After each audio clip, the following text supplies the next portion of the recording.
臨上機前要去唐記曼谷嘅唐記食返個點心先。今日佢哋返香港啦，梗係要帶佢嚟呢個飲茶先啦。最後一間呢間就好飲嘅，梗係要嚟呢一間好好飲嘅啲點心好食嘅餐嘅酒樓飲茶啦，又係有冷氣嘅，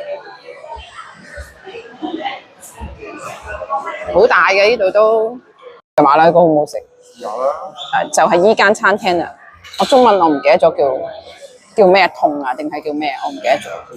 糯米卷要唔要？糯米包唔係糯米雞就唔好要糯米卷啦，啲價錢唔貴。叉燒包好，呢個蝦腸，呢個叉燒腸，佢啲叉燒腸裡面冇乜汁嘅，可以。啲茶，佢呢度啲茶咧好搞笑嘅，逐杯嗌嘅。冇一壺嘅，係啊，逐杯嗌嘅，冇一壺。蘿蔔糕、蝦餃，仲有燒賣，係啦。蘿蔔糕，哇！呢個哇，蘿蔔糕真係好味。呢個蘿蔔糕咧，影下我唔該。你唔衰，真係好味。同香港嗰啲比咧，呢個真係。呢個好有蘿蔔味。係好有蘿蔔味，我煎得夠。又燶燶地，正。煎得夠，你影我唔該。我唔影你。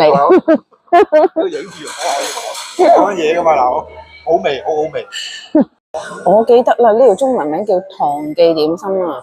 哇，啲芋角好正好正，最好食係芋角、芝麻波波同埋鹹水角。哇，馬拉糕，第一次食佢馬拉糕，試下先。喂，跟住呢個粉果、紅爪，唔知咩汁啊？唔使要啦。呢個咩包啊？咩包啊？唔知。呢個應該係叉燒包。呢個唔係，呢個應該係辣？呢個奶黃包嚟嘅，唔知喎真係。哇，好好食嘅糯米雞嚟啦 ！Encore 咗個蘿蔔糕，太好味啦，抵食抵食。哇，糯米雞幾正？哇，好多料好多料。拜拜嚕，下次再帶老人家去旅行。